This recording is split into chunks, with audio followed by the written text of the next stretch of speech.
एक पुरानी टेक्निक है, पुरानी तो नहीं कह सकती हूँ, एक बचपन की टेक्निक है जो हम लोग हमेशा करते थे। यानी कि हमारी टीचर जो भी पढ़ा रही है वो हमें वापस से रिपीट करने के लिए कहती थी।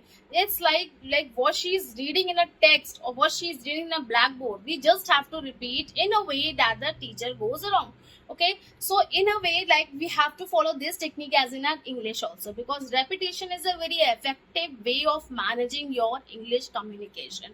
Because when you do something repeatedly, when you listen to something repeatedly, or when you do something repeatedly, you actually go along with the regular patterns on rhythms of English. Okay, because it will help you in managing your task, and also it will help you in managing your intonation and pronunciation. Okay, because जैसे आपने देखा होगा teacher जैसे जैसे बोलती वैसे हम लोग बोलते हैं. So the same way, after 5 or 6 times when a teacher tries to go around was speaking the same text, we just try to mug up of all the things. हमें धीरे धीरे वो चीजें याद होना स्टार्ट हो जाती हैं. The same way you have to apply in this technique in English as well.